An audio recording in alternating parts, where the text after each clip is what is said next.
Carregando. Oi. Beleza, galera, vamos começar com a nossa primeira aula de sociologia. Essa é a nossa experiência, primeira experiência de sociologia no MIT. A gente vai estudar sociologia brasileira, hoje, 8 de julho de 2019, 8 de julho, é isso? Isso? É isso.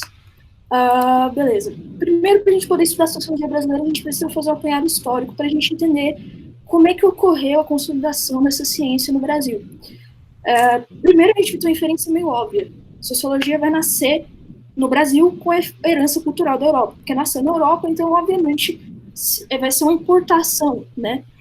E, logo, se tem uma influência direta da sociologia europeia, a gente vai ter uma influência direta do positivismo, de Comte, e política positiva, e por aí vai. E a gente pode ver essa influência na bandeira do Brasil. Se a gente tem aquele ordem e progresso, a gente precisa de ordem para poder chegar a um progresso, e a gente vai sempre chegar a um progresso, então a gente sempre precisa de ordem, e a gente tem um lema positivista. Quando a sociologia vai se estabelecer no Brasil? A partir de 1865. E é importante a gente entender que a sociologia tem 3 gerações para o estabelecimento. Isso não significa que a sociologia termina quando a terceira geração termina. É simplesmente a consolidação da sociologia como ciência dentro do Brasil. Vamos estudar primeiro a primeira geração, que ocorre de 1865 até a década de 30, até 1929, mais ou menos. Nós vamos ter o período pré-sociológico ou pré-científico. Pré-científico é um termo positivista que vai falar do tempo de criação da ciência. Então, quando a ciência ainda não se consolidou dentro de um local, de um país, de uma nação, e a gente vai ter esse período pré-sociológico. Beleza. O que vai acontecer no período pré-sociológico? A gente vai ter mais uma inferência meio óbvia, uma importação cultural derivada de intercâmbio com outras culturas. Que culturas? Europa, um pouquinho dos Estados Unidos, mas mais na segunda geração. Na primeira geração, basicamente Europa, França e Alemanha, mais ou menos, que vão produzir a sociologia mais sistematizada e institucionalizada, ou seja, sociologia que já tem curso, já tem universidade, já tem sociólogos que se formaram nos seus próprios países. Então, obviamente, a gente vai ter uma sociologia muito mais bem organizada do que no Brasil. Beleza. Isso aqui é muito importante, por favor, presta muita atenção. A gente tem uma consolidação tardia do capitalismo no Brasil. Eu coloquei em negritado, caps lock, o desenvolvimento sociológico acompanha o desenvolvimento capitalista. O que isso significa? Que se não houvesse capitalismo, não haveria sociologia. Isso significa que se a gente chegar, em algum momento da nossa vida, a um sistema socialista, por exemplo, a sociologia vai deixar de existir? Não, porque ela já se consolidou como ciência. Mas ela só existe por causa do capitalismo. Porque o capitalismo, a industrialização, principalmente, que é um efeito do capitalismo, criou essa necessidade da gente precisar estudar as relações humanas. Principalmente nesse momento em que as pessoas estão sendo exploradas, sua força de trabalho, que é quem elas são, o que elas representam para a sociedade, para a nação, isso está sendo explorado. Então a gente vai necessariamente precisar de uma ciência que estude essas relações sociais. Beleza, além da consolidação do capitalismo tardio no Brasil, gente, eu tô nervosa, da consolidação do capitalismo tardio no Brasil, a gente vai ter a subordinação econômica. Se você é economicamente subordinado a determinado país, seja por relações de colonialismo, seja por relações de imperialismo, que a gente está vivendo no momento, principalmente em relação aos Estados Unidos, você vai ter também uma subordinação cultural, uma subordinação científica. Se você não tem autonomia econômica, você não pode produzir ciência, porque você não vai ter investimento para ciência no seu país, porque se você é economicamente subordinado, você vai servir só como um gerador de matéria-prima, um exportador de matéria-prima. Então as pessoas elas não vão se importar com a sua cultura, não vão se importar com a sua ciência. E o Brasil estava nessa fase em que a Europa ditava tudo o que acontecia. E a gente está percebendo que a gente ainda está no segundo reinado. E o que aconteceu no Brasil foi um fenômeno muito interessante, mas triste, né? Porque a gente vai ter a independência do Brasil, mas ainda uma subordinação direta a Portugal, mesmo após a independência, porque quem proclamou a independência era o filho do rei de Portugal. Então isso vai gerar uma subordinação econômica, uma subordinação cultural, uma subordinação científica. Por isso a gente não tem nossos próprios sociólogos, Outro motivo que eu acabei não colocando, mas eu acabo colocando no próximo slide, é que a gente não tem muitas universidades. As universidades que a gente tem não tem ciências sociais, não tem sociologia como matéria, não tem antropologia, não tem ciências políticas. Então, quem vão ser as pessoas que vão criar essa produção da primeira geração, do primeiro período? Literatura. A gente tem Machado de Assis, Lima Barreto e a Luísa Azevedo, são os 3 exponentes principais. A Luísa Azevedo, se não me engano, é do romantismo terceira geração, que é aquela geração mais engajada socialmente, né, que vai estudar as relações escravistas e tudo isso. Inclusive, se não me engano, ele tem um poema sobre isso. Machado de Assis, eu não me lembro de qual escola ele é, mas a escola dele fala muito da psique humana, das emoções, dessa relação do ser humano com o ser humano. E a gente também vai ter... Oi. A Natália perguntou, o Brasil é subordinado a algum país atualmente? Não diretamente, não economicamente como ele era ainda. Mas a gente tem ainda a relação de imperialismo, né? Então, a gente é, por exemplo, relativamente, culturalmente, pelo menos, subordinado aos Estados Unidos. Então, tudo que acontece nos Estados Unidos vai chegar um momento no Brasil e vai virar tendência no Brasil, porque foi tendência nos Estados Unidos. Então, essa relação imperialista é de subordinação. Mas não é mais econômica, né? É cultural. Entendi. Mas não atrapalha tanto. Oi. E o Wilson falou que Machado de Assis é realista, mas ele também é romancista, da geração romântica, e ele também tinha traços de análise psicológica ainda na romântica. É bom que o professor está no nosso meet, né? O realismo, inclusive, uma das características do realismo era focar nas emoções dos personagens, né? Então, essas relações sociais são muito bem estudadas por Machado de Assis e a Luísa Azevedo. Lima Barreto também, mas principalmente Machado de Assis e a Luísa Azevedo.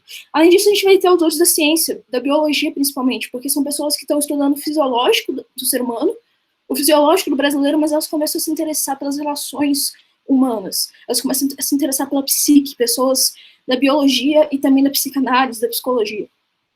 Quem é o principal representante da primeira geração? Silvio Romero. Você fala, beleza, eu preciso saber quem é? Não precisa, você não precisa saber quais são as obras, não precisa saber sobre o que ele falava, porque isso não vai cair no vestibular. Mas, se você for para a área de humanas, ciências sociais, principalmente, antropologia, sociologia, ciências políticas, você vai estudar muito. Beleza, vamos para a segunda geração. Aqui a gente vai ter, agora que o negócio vai começar, agora que o negócio fica gostoso de estudar. Luana. A partir dos anos 30 até o final dos anos 50, a gente teve uma fase de criação na primeira geração, agora a gente vai ter uma fase de organização. Então vai ter institucionalização e a melhor assimilação da produção do país. Por que isso acontece? Terceiro parágrafo, mudanças sociais. Toda mudança social vai gerar alguma coisa em questão de ciência. Então, quando a gente tem mudança na forma como as pessoas se relacionam, isso vai acontecer no Brasil a partir da industrialização. Isso aconteceu na Europa também. Foi daí que saiu Marx, por exemplo. Mas no Brasil acontece mais tarde. A gente tem uma industrialização tardia, que vai ocorrer, se não me engano, em Vargas, né? E aí a gente vai ter a Revolução de 30, isso é Vargas, derrubada das oligarquias e formação de um novo Estado Nacional. Todas essas coisas, elas vão gerar subsídio para a ciência. E aí a gente vai ter fundação de universidades, a gente vai ter formação dos primeiros sociólogos verdadeiramente brasileiros. São sociólogos, são pessoas que se intitulam sociólogos, e alguns que efetivamente estudaram em universidades no Brasil, e que se formaram em ciências sociais e sociologia no Brasil. Beleza, o que colabora para isso? Tradução de obras clássicas, a gente vai ter uma melhor assimilação das obras europeias, produção de livros didáticos de sociologia, fundação da Sociedade de Sociologia de São Paulo e a vinda de sociólogos europeus para lecionar no Brasil. Quem são os principais autores? Fernando de Azevedo, Gilberto Freire, Sérgio Buarque de Holanda, Caio Prado Júnior. Você só precisa saber esses 3 senhores da foto. Não são os mais bonitos, mas eles são inteligentes, ou pelo menos alguns deles são. Eu vou evitar fazer críticas, mas eles são importantes. Na ordem da foto, o primeiro ele que está escrevendo, lendo, não sei, Sérgio Buarque de Holanda. O segundo parece que está gritando, esse é o meu favorito, Caio Prado Júnior. E o terceiro, que é um senhor que eu não gosto muito, mas que está aí, Gilberto Freire. Vamos começar com o Sérgio Buarque de Holanda. Bom, ele é paulista de 1902, nasceu numa família de classe média, e como ainda não existia universidade no Brasil que tivesse ciências sociais, ele nasceu em 1902, só foram nascer o curso de ciências sociais em 1930, ele estudou fora do Brasil, se não me engano, nos Estados Unidos, e ele, com isso, ele aprendeu Weber. E ele vai introduzir Weber no Brasil, porque nenhuma outra pessoa tinha tido esse contato direto com a sociologia em si. Só foi começar esse contato direto com a sociologia europeia aí a partir da segunda geração direito, porque houve tradução das obras. E aí Weber, ele tem essa teoria dos tipos ideais, eu não sei se eu cheguei a falar disso nas aulas do site, mas ele tem essa teoria que ele faz o seguinte, ele pega determinadas características de um povo, faz um conjunto dessas características, um apanhado dessas características, e fala o seguinte, olha, tá vendo essas características? São essas características que vão definir determinado povo, são essas características que definem outro povo. E aí, Sérgio Buarque de Holanda pega essa teoria e ele fala, beleza, então eu vou pegar as características que definem o brasileiro. Bicho, é até meio triste esse cenário. Ele vai, a partir daí, criar o conceito de homem cordial. Pra gente entender o conceito de homem cordial, primeiro a gente precisa entender as palavras bonitinho. Homem é homem, isso a gente já sabe, não presta e tal. Cordial. Vem de cor, de coração. Então é um homem que é guiado pelos seus instintos, pelas suas emoções, pelo seu coração. Então esse é um modelo de análise do brasileiro e suas relações sociais e políticas, principalmente. O que é o homem cordial? Cara, vamos supor que você tá na rua, foi por um café, vamos fazer uma fanfic aqui, você foi pro Starbucks, fez um coque frouxo e tudo, tá lá com seu jeans rasgado e tal, aí você abre e você vê o Harry Styles. O que você faz? A primeira coisa que você faz como brasileiro, dá o seu número para ele, porque ele é um completo desconhecido, mas você vai pelo seu coração, você vai pelo seu instinto, você vai pelo seu tesão, e você vai lá e dá um número pro cara. Isso acontece com pessoas normais também, tá? Existem várias pessoas que vão lá, se conhecem, conversam por 10 minutos, se pegam em um beco qualquer, trocam um número. Isso aí é brasileiro, velho. Outra coisa, tô na fila do caixa, tá demorando muito, eu faço amizade com o carinha que tá na minha frente ou que tá atrás de mim, eu já sei da traição do marido, do amigo, do cunhado dele, porque eu tô sabendo de todo o negócio, porque o brasileiro ele é muito levado pela emoção. A gente tem esse negócio da hospitalidade, da gentileza, a gente é muito pelo coração, velho. Tanto que o brasileiro é exaltado como os melhores fãs do mundo. O brasileiro é exaltado como o povo mais hospitaleiro do mundo. Isso é tudo característica do homem cordial. Você fala, nossa, então qual que é a crítica do cara? Não tem problema em ser homem cordial. Olha que orgulho, eu sou um homem cordial. Ok, mas também significa que você é violento pra caralho. Desculpa, não pode falar palavrão. Você é muito violento. Por exemplo, no trânsito, você tá de boa ouvindo Nat Roots, virou um carro que te cortou, bicho, sobe o sangue até aqui, e aí você já sai do carro, já sai gritando com o cara, não sabe nem qual é a história do cara, não sabe o que aconteceu no dia dele, porque tudo você vai levar pro coração, entendeu? Às vezes a pessoa tá falando com você de boa, e aí ela pega uma frasezinha errada, num contexto errado, e aí você já fica puto com a pessoa, porque tudo as pessoas levam pro coração. Então essa parte do brasileiro, na política, é a coisa mais complicada do mundo. Por exemplo, eu sei que você foi bloqueado, ou bloqueou, ou fez os dois nas eleições de 2018. Porque foi a maior treta. Ou você era lulista, ou você era bolsonarista. Se você não fosse nenhum dos dois, você era o omisso centrão, que não quer falar de nada. Você tem que estar enquadrado em uma coisa, e aí, dependendo de onde você está enquadrado, você não pode ser mais meu amigo. Então isso é uma característica do homem cordial. O homem cordial é muito coração, é muita emoção, é muito instinto. E por que o brasileiro é assim? Por causa da herança colonial. Ele tem um livro chamado, o Sérgio Buarque de Holanda tem um livro chamado Raízes do Brasil. Esse livro vai cair no seu Paz, vai cair no seu Enem, eu vou beber água porque eu grito muito. Vai cair no Paz, vai cair no Enem. Você precisa saber. É uma macrointerpretação do país, da sociedade, do brasileiro, como ele é. E é muito verdadeiro. O resumo do livro está aqui negritado no último parágrafo, que não é exatamente um parágrafo, no último blocozinho, embaixo à direita, à sua direita. Está negritado: a colonização gerou profundas consequências na identidade política, cultural, econômica e social do Brasil. Para resumir, Portugal só faz merda. E aí, essas merdas refletem na gente. E eu e você, o que a gente é hoje, a gente é por causa da merda que o português fez lá atrás. Essa é a teoria de Sérgio Bartolanda. Ele fala, não, porque o português, ele já tem esse negócio de ser muito família, muito coração, muito tudo isso. A gente pega do Portugal, pega dos africanos, pega dos indígenas, faz uma mistura, e aí vira uma bagunça só. Beleza. Vamos só rever os conceitos então para revisar. Homem cordial é o arquétipo do típico brasileiro, baseado na teoria do tipo ideal de Weber, que é guiado pelas suas emoções, pelos seus instintos, pelo seu coração. Vamos pular aqui para personalismo e daqui a pouco eu falo patrimonialismo. O que é o personalismo? É a herança ibérica, tudo é a herança dos portugueses, tudo. Que é essa tendência do brasileiro de confundir o público com o privado. Eu ouço o governo federal. Na hora eu penso Jair Bolsonaro. Eu ouço o governo do Distrito Federal. Na hora eu penso Ibanez Rocha. Tudo o que é público, tudo que está nesse âmbito público, nessa esfera pública, a gente quer individualizar, a gente quer levar para o privado. Então, tudo que a gente tem público, a gente leva para uma pessoa só e a gente joga toda a responsabilidade da coisa nessa pessoa. E aí, quando a gente leva isso para o patrimonialismo, é uma forma de poder, presta atenção, forma de poder, onde o público e o privado se confundem. Então, é como se a gente pegasse o personalismo e jogasse no poder. Onde necessariamente uma figura de poder no âmbito público, seja o presidente, governador, deputado, senador, prefeito, vereador, o que for, que usa do seu cargo para atender interesses privados.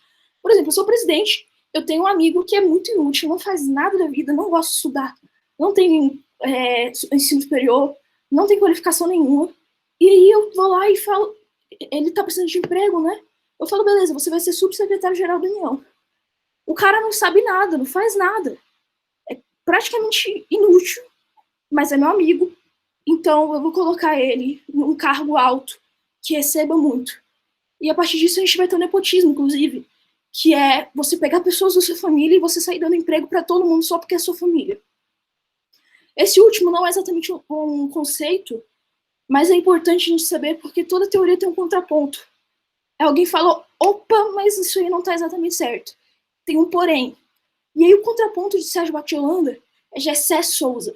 Gessé Souza fala o seguinte, Sérgio Bartolanda é um vira-lata, velho. Porque o cara vai lá, sabe o que Sérgio Bartolanda fez? Falou, você é um homem cordial, você não presta. Sabe quem presta? Isso mesmo, estadunidense. Aquele lá, ele provavelmente falaria americano. O americano impessoal, frio, que não se relaciona tão fácil. E Gessé Souza fala, tá errado. Você não pode colocar o estadunidense nesse pedestal. Tá errado. Beleza. Deu pra entender, gente? Se tem uma dúvida, deixa eu ver. Eu falei demais. Se tem uma dúvida, alguma coisa para acrescentar?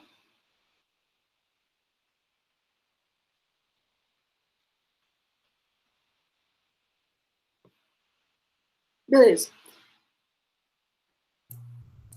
Sim, exatamente. É incrível, porque na sociologia tudo tem um porém, sabe? Nada vai ser exatamente como é. Sempre tem um mais... beleza, vamos lá. Agora, nosso próximo teórico, sociólogo, antropólogo, não é antropologista, burra, Gilberto Freire, com sua obra Casa Grande e Senzala. Esse cara, eu vou falar dele, eu preciso que vocês percebam que eu não sou nada imparcial. Então, eu vou falar dele porque ele é um otário. Isso é o que ele é. Então, assim, eu vou ser nem um pouco impessoal, mas na hora do Enem, do PAS, vocês precisam ser impessoais. Então, vocês têm que falar, não, porque ele foi um teólogo, teorizou, não sei o que e tal. Beleza. Ele é um antropólogo brasileiro de Pernambuco, manchando a imagem do Nordeste, né? O cara estudou sociologia nos Estados Unidos, no Brasil ainda não tinha, né? Porque ele é o mais velho da tríade da sociologia brasileira clássica. Ele nasceu em 1900. E aí, Freire, qual que é a mudança, a parte legal de Gilberto Freire? Nessa obra, Casa Grande e Senzala, ele vai estar num período, é legal a gente contextualizar, que as pessoas estão acabando de sair de uma de uma libertação dos escravos, do fim da escravidão. E aí as pessoas, sempre que acontece uma revolução, isso é importante vocês saberem, sempre que acontece uma revolução, nasce dos infernos uma onda conservadora que quer mudar as coisas. E aí essa onda conservadora chega e fala, após o fim da escravidão, e fala o seguinte: não está errado, a gente tem que fazer um branqueamento da população brasileira, porque a população brasileira não é mais pura. Primeiro, uma coisa importante de vocês saberem na sociologia é que não existe conceito de raça na sociologia. Raça é um conceito do ser humano, mas não existe na sociologia. Então, essas pessoas, elas defendiam a supremacia branca, falavam que a raça branca era superior aos negros, aos indígenas, aos imigrantes, né, aos mexicanos, no caso dos Estados Unidos. E aí, Gilberto Freire fala: não, tá errado. A miscigenação no Brasil, no caso do Brasil especificamente, porque a gente vai ter o conjunto de brasileiro, indígena, de negro, indígena, branco, e aí vai misturar as raças, vai ter, inclusive, uma coisa muito preocupante, que é o estupro dos brancos em relação aos indígenas e os negros, mas ele fala: não, essa mistura é uma coisa positiva, porque o brasileiro é muito mais forte, o sangue brasileiro é muito mais forte, porque a gente tem essa mistura, a gente tem uma cultura muito mais elaborada, a gente é muito mais intelectualmente capaz. Então, assim, ele vai criar essa teoria de que, em Casa Grande Senzala, de que a miscigenação é a melhor coisa que aconteceu no Brasil, é a melhor coisa que poderia ter acontecido, que a nossa raça, os brasileiros, são muito superiores às outras raças, porque nós somos miscigenados. Aí você fala: ok, legal, por que é um otário? Por causa da próxima teoria dele. O mito da democracia racial. A gente fala mito porque quando você vai estudar sociologia, a sociologia, nos livros de sociologia, nos livros didáticos, está escrito mito da democracia racial, que é para ninguém ter dúvida que é um mito, é uma mentira. Mas ele fala o seguinte: existe uma relação democrática entre senhores e escravos. É quase o Kanye West falando que escravidão foi uma escolha. O cara fala que existe uma relação de igual para igual entre negros e brancos no Brasil, que sofreu com o passado de 300 anos de colonização. E ele fala que tá tudo ok, que tá tudo bem, que não tem problema nenhum no Brasil. Os negros deviam estar felizes, entende? É uma coisa absurda, absurda. Por isso a gente vai abrir uma discussão. Eu sei que não existe muita discussão nisso, mas eu gosto de ouvir vocês. Existe uma relação de igual para igual entre negros e brancos? Existe uma democracia no Brasil? Uma democracia racial no Brasil? Por favor, falem. Pode ser pelo microfone, pelo chat, o que vocês quiserem. Claro que não existe.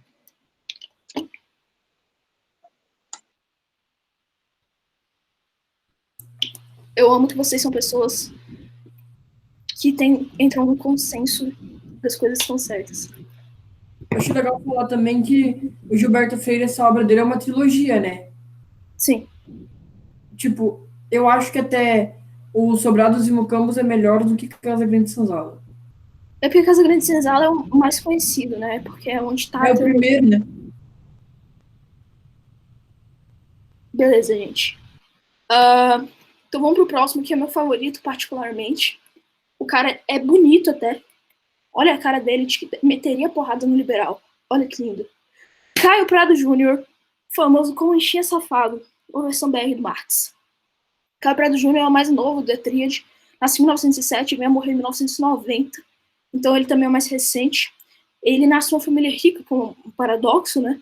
Mas é importante que em 1930 ele vai ajudar Vargas a subir a presidência, naquele golpe de 30. Só que ele vai ficar meio puto com Vargas, porque ele começa a ver, ele estava na Aliança Liberal, que foi a aliança que ajudou Vargas a subir a presidência, e aí ele começa a ver que está tudo errado no governo de Vargas. E aí ele entra na Aliança Nacional Libertadora. Essa Aliança Nacional Libertadora é um movimento contra a Aliança Integralista Brasileira. Isso é história, eu não sou muito boa de história, mas vamos tentar contextualizar.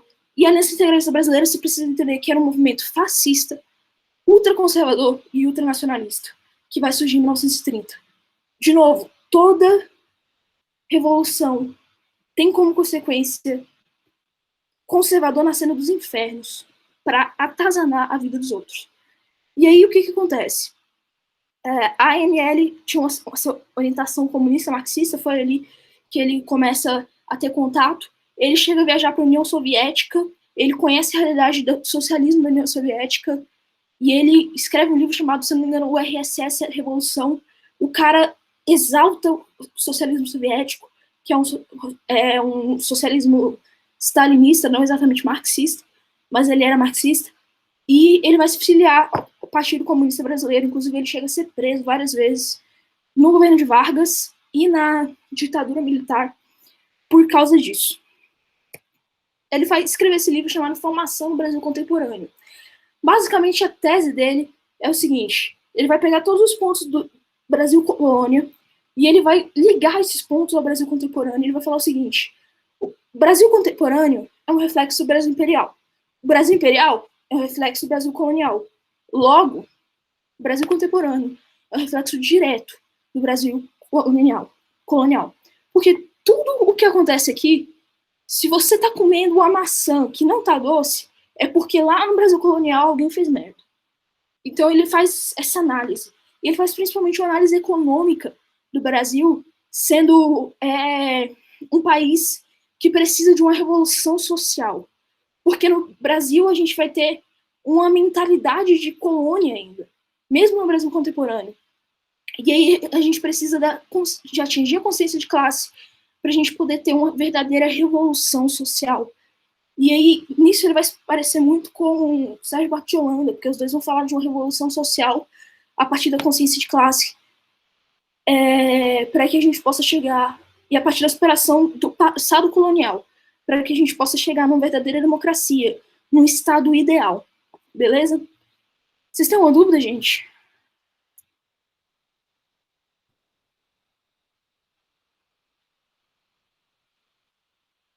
Beleza. Por fim, a gente vai ter a terceira geração, que são sociólogos de ontem e hoje. Quem é da terceira geração?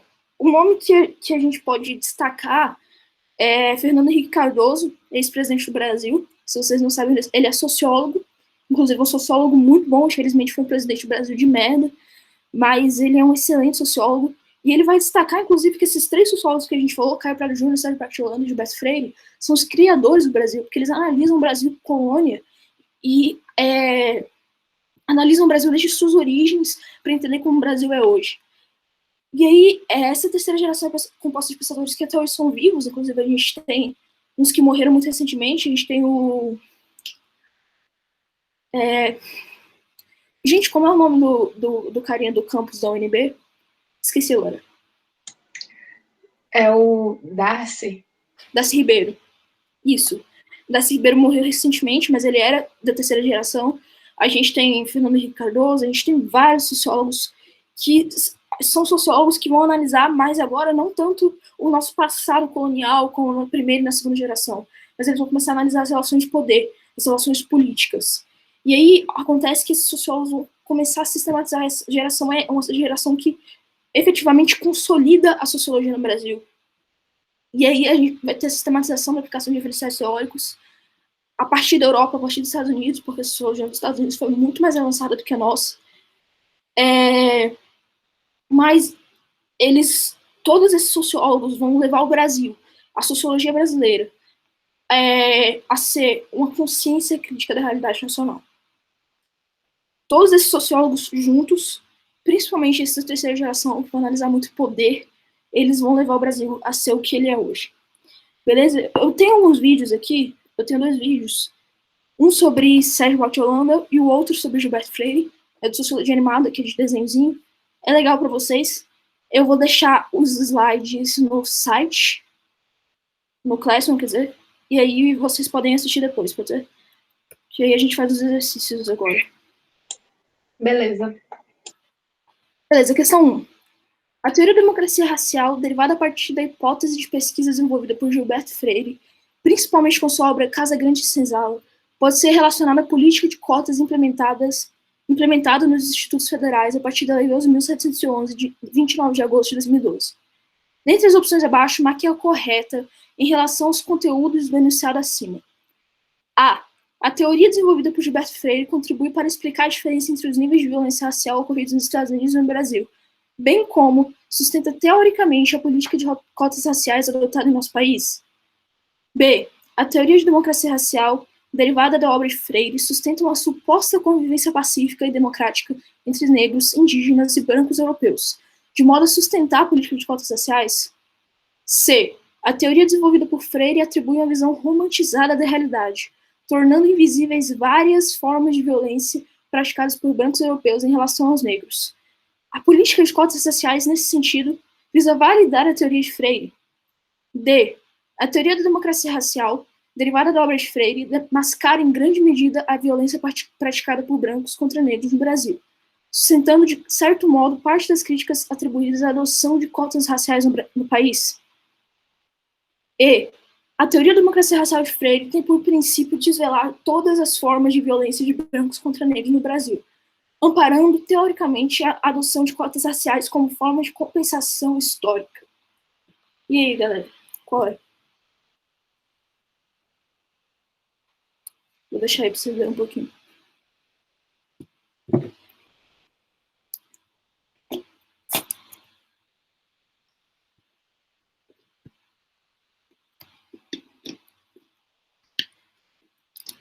É engraçado que essas questões absurdas, elas são questões que aparecem no Enem. O Enem, ele parece difícil, mas é só muita palavra difícil. As questões, elas que podem ser descartadas, elas costumam ser absurdas, assim. É a D mesmo, tá? Uhul. Beleza, vamos para 2. Essa é do Enem. Formou-se na América tropical uma sociedade agrária na estrutura escravocrata, na técnica de exploração econômica híbrida de índio e mais tarde de negro. Na composição, sociedade que se desenvolveria defendida menos pela consciência de raça do que pelo exclusivismo religioso desdobrado em sistema de profilaxia social e política. Menos pela ação oficial do que pelo braço e pela espada do particular, mas tudo isso subordinado ao espírito político e de realismo econômico e jurídico que aqui, como em Portugal, foi desde o primeiro século elemento decisivo de formação nacional. Sendo que, entre nós, através das grandes famílias proprietárias e autônomas, senhores de engenho com altar e copelão dentro das casas, dentro de casa e índios de arco e flecha, ou negros armados de arcabuzes e suas ordens. De acordo com a abordagem de Gilberto Freire sobre a formação da sociedade brasileira, é correto afirmar que, essa dá para pegar um pouquinho mais. A colonização na América tropical era obra, sobretudo, da iniciativa particular. B. O caráter da colonização portuguesa no Brasil era exclusivamente mercantil. C. A constituição da população brasileira estava isenta de mestiçagem racial e cultural. D. A metrópole ditava as regras e governava as terras brasileiras com punho de ferro. E. Os engenhos constituíam um sistema econômico e político, mas sem implicações social. Implicações sociais, acho que ficou faltando um S. E aí, gente?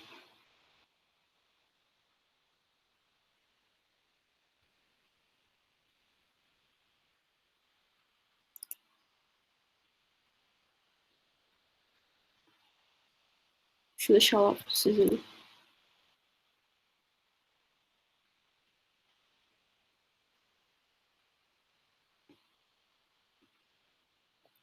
É só questão de interpretação mais do que tudo.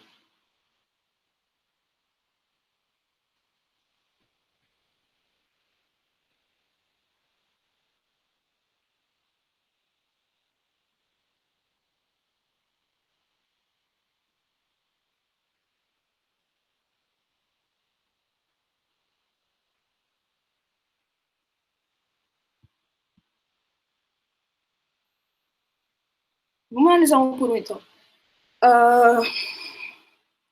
A colonização da América tropical era obra, sobretudo, da iniciativa particular? Essa é a resposta certa, porque ele vai falar o seguinte. Na verdade, a gente não precisa nem analisar o texto. Vamos pensar aqui historicamente. Se a gente tem senhores de engenho que vão estar cada um cuidando do seu território, cada um cuidando dos seus escravos, cuidando da sua família, cada um vai estar dentro de um espaço exclusivamente seu, a gente tem uma iniciativa completamente particular na colonização. 100% particular. O governo português tentou mexer um pouco, mas assim, foi muito difícil. A B, o caráter de colonização portuguesa no Brasil era exclusivamente mercantil, está errado porque existe um pouco da parte populacional, existe um pouco de povoamento na colonização portuguesa. Inclusive, Caio Prado Júnior, ele vai falar que, inclusive isso, que antes de existir capitalismo, o Brasil já era capitalista, porque por causa dessa forma de colonização. Ele vai falar que existe exclusivamente a colonização mercantil, a colonização para exportação. Mas está errado, a gente já sabe hoje que está errado, porque houve um pouco de povoamento também. A C, a Constituição da população brasileira esteve isenta de mensagem racial e cultural. Isso é absurdo, né? Todo mundo sabe que o brasileiro é 100% mestiço. D, a metrópole ditava as regras e governava as terras brasileiras com punho de ferro. Essa tá certa, entre aspas, assim, mas tá certo, mas tá errada, né? Porque é tipo assim, a metrópole não tinha esse controle que as pessoas acham que a metrópole tinha. A metrópole tinha um controle muito falho. Na verdade, quem mandava no negócio era o senhor de engenho. E os engenhos constituíam o sistema econômico e político, mas sem implicações sociais. Deixa eu colocar isso aqui logo. Essa também tá errada. A principal implicação era social, econômica e social. Beleza? Gente, é isso. Eu não sei. Deixa eu ver que horas são. Deu 37 minutos. Pra mim, tá bom de aula, eu acho. Vocês têm alguma dúvida? Algum comentário? Alguma sugestão?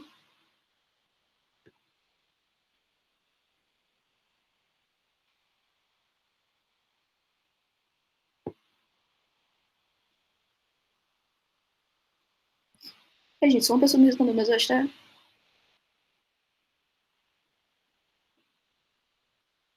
Gente, é isso, então. Muito obrigada por assistirem essa aula. Eu vou deixar esses slides junto com a aula. A aula vai ser publicada no YouTube, se eu não me engano. E aí vocês podem refazer os exercícios, prestar um pouco mais de atenção. É isso. Obrigada a vocês. Um beijo.